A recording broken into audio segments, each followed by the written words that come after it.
when we listen to these terminologies, testing, measurement, evaluation, assessment, तो एक curriculum planner के लिए सबसे इम्पॉर्टेंट क्या है और ये तमाम चीज़ें क्यों इम्पॉर्टेंट है? एक करिकुलम प्लानर के लिए इम्पॉर्टेंट ये है कि एक प्रोग्राम या एक करिकुलम जो उसने डिज़ाइन किया और क्लासरूम में दिया, उसको टीचर्स ने और स्टूडेंट्स ने किस तरह से पढ़ा और पढ़ाया, how was this interpreted into teaching practice, the curriculum plan, and how did the students receive it. To get an answer of both of these questions, what we can use in classroom, what process we can use in classroom is testing and measurement. Yes, to assess the learning outcomes. अगर आपको याद हो तो हम EPM में जब programme evaluation, project management आपको बताते हैं तो हम कहते हैं कि इवैल्यूएशन हमेशा होगी अगेंस्ट द ऑब्जेक्टिव्स, राइट? तो सिमिलरली जब क्लासरूम के अंदर हम मेजरमेंट और टेस्टिंग की बात कर रहे हैं तो यहाँ पर भी जो इवैल्यूएशन की जानी है finally, test and measurement is a mode जो हम इस्तेमाल करें। अब वो टेस्ट मुख्तलिफ तरह के हो सकते हैं, वो टेस्ट रिटन टेस्ट भी हो सकता है, वो टेस्ट ओरल टेस्ट भी हो सकता है, वो टेस्ट कोई प्रैक्टिकल टेस्ट भी हो सकता है, एग्रीड? और टेस्टिंग में हम बेसिकली क्या करना चाह रहे हैं कि हम एक अचीवमेंट लेवल मेजर करना चाह रहे हैं। तो जब हम अचीवमेंट लेवल मेजर करना चाह रहे हैं तो इसका मतलब ये हुआ कि हम टेस्ट को एज अ टूल इस्तेमाल करेंगे और at the end of the day हम मेजरमेंट कर रहे होंगे ऑफ एनी नॉलेज, स्किल और वैल्यू। मैं जब एजुकेशन की बात करती हूँ तो मैं हमेशा कहती हूँ it's a combo of 3 things, knowledge, skills and values. तो जब हम टेस्ट भी कर रहे हैं, जब हम मेजरमेंट भी कर रहे हैं तो हम इन्हीं में से किसी ना किसी चीज़ की मेजरमेंट कर रहे हैं। अब जो पाकिस्तानी सिनेरियो में अगर मैं बात करूं तो हमारे यहाँ मेजरमेंट का वर्ड जैसे ही हमारे जहन में आता है तो हम उसको प्योर क्वांटिटेटिव टर्म्स में लेते हैं और हम क्या करते हैं कि टेस्ट को क्वांटिफाई करना है, यानी हमने बताना है कि बच्चे ने 10 में से कितने नंबर लिए या 50 में से कितने लिए या 100 में से कितने लिए। इसका मतलब है कि हमारे जहन में टेस्टिंग और मेजरमेंट का जो कॉन्सेप्ट है वो प्योर क्वांटिटेटिव टर्म्स में है, क्योंकि हमने खुद भी ऐसे ही पढ़ा और हमने ज़्यादातर स्कूलों में आज भी यही प्रैक्टिस होते देखा है। दुनिया में जब हम वर्ड असेसमेंट इस्तेमाल करते हुए देखते हैं लोगों को, that is not simply the quantitative measurement being reported. जब हम लफ्ज़ असेसमेंट इस्तेमाल करते हैं तो ये एक कॉम्बिनेशन है of the numerical data that is produced by the testing and the qualitative data that is reported by either the teachers or the peer group or the parents or anyone who was observing the students during their learning activities and during their performance as well. तो testing and measurement ज़्यादा quantitative terminology sound करती है, लेकिन जब हम लफ्ज़ assessment पढ़ते हैं लिटरेचर में और किताबों में तो उसको प्योर क्वांटिटेटिव टर्म्स में इस्तेमाल नहीं किया गया।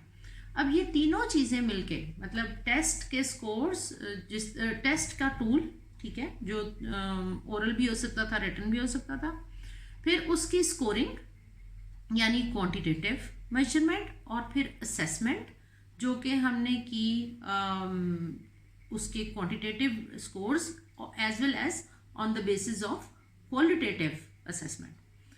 ये तमाम मिलके क्या करेंगे? ये तमाम मिलके एजुकेशनल इवैल्यूएशन करेंगे, करिकुलम की इवैल्यूएशन करेंगे। अब जब हम कह रहे हैं करिकुलम की इवैल्यूएशन करेंगे तो इससे मुराद ये हुई कि टीचर्स ने इंस्ट्रक्शन कैसी की क्लासरूम में, उसकी पहली जो असेसमेंट आएगी हमारे पास वो स्टूडेंट्स की टेस्ट और मेजरमेंट के थ्रू आएगी। ये स्टूडेंट इवैल्यूएशन तो इससे हो जाएगी, फाइन, लेकिन करिकुलम इवैल्यूएशन क्या सिर्फ स्टूडेंट इवैल्यूएशन ही होती है या कुछ और भी होता है?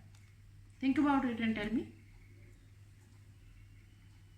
करिकुलम इवैल्यूएशन को अगर हमने समझना है तो करिकुलम इवैल्यूएशन ख़त्म नहीं होती सिर्फ स्टूडेंट्स के टेस्ट ले लेने से। और अच्छा, जब हम करिकुलम इवैल्यूएशन को समझने लगते हैं तो classroom testing and measurement is one component of curriculum evaluation. यहाँ ये बात ज़रूर क्लियर रखेंगे अपने जहन में कि करिकुलम इवैल्यूएशन में teachers reflection on the course being taught, ठीक है, हेड टीचर की ऑब्जर्वेशन कि ये जो प्रोग्राम दिया गया था एक सर्टेन लेवल के लिए, प्राइमरी स्कूल के लिए, एलिमेंट्री के लिए या हायर सेकेंडरी के लिए, ये कितना सूटेबल है इस लेवल पर पढ़ाना इस इलाके के बच्चों को, ठीक है। That is also a part of curriculum evaluation. फिर टीचर्स असेसमेंट, यानी टीचर्स की टीचिंग को ऑब्जर्व करना और उसके ऊपर फीडबैक देना कि क्या टीचर्स इसको ठीक पढ़ा पा रहे हैं या नहीं, टीचर्स खुद इसको सही परसीव कर रहे हैं और आगे डिलीवर भी ठीक कर पा रहे हैं या नहीं। तो ये 3-4 कंपोनेंट मिल के एक कंप्लीट फीडबैक बनता है जिससे करिकुलम इवैल्यूएशन हो रही होती है। And that feedback should be going to the district offices again.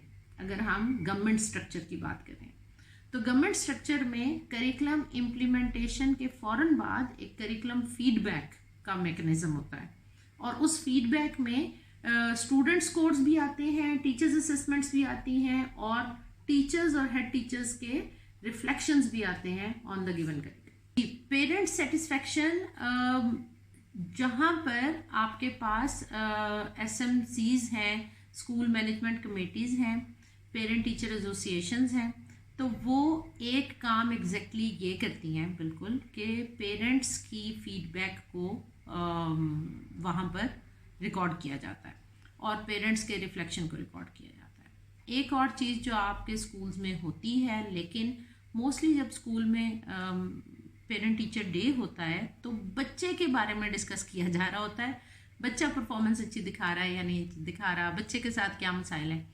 ये वाला फीडबैक पाकिस्तान में मैंने बहुत कम लेते हुए देखा है स्कूल्स को, जहाँ पर उनसे ये कहा जाए कि आप कोर्स के बारे में अपना फीडबैक दें। एक तो अभी तक प्रॉब्लम ये है पाकिस्तान में कि majority of the teachers and schools and school heads look at parents as if only a parent of a child. They do not look at parents as a partner in the teaching learning process. तो ये जो perspective है ना हमारे teachers का और head teachers का, इसको बदलने की ज़रूरत है कि जो पेरेंट्स हैं वो आपके साथ इस प्रोसेस का हिस्सा हैं और ये आपके साथ पार्टनर हैं और आप इनको भी उसी तरह राइट दें टू स्पीक अबाउट कंटेंट। अच्छा, अब जब हम ये बात करते हैं तो कहा यह जाता है कि जी बहुत सारे इलाकों में जहाँ गवर्नमेंट स्कूल्स हैं वहाँ तो पेरेंट्स इतने पढ़े लिखे ही नहीं हैं, तो क्या अगर पेरेंट पढ़े लिखे नहीं भी हैं, even then they can tell कि बच्चे को कहाँ मुश्किल पेश आ रही है और कंटेंट का कौन सा हिस्सा उसकी डिफ़िकल्टी लेवल इससे ज़्यादा है जो बच्चा अचीव कर पाए और हम कहाँ हेल्प कर पा रहे हैं, कहाँ हेल्प नहीं कर पा रहे हैं।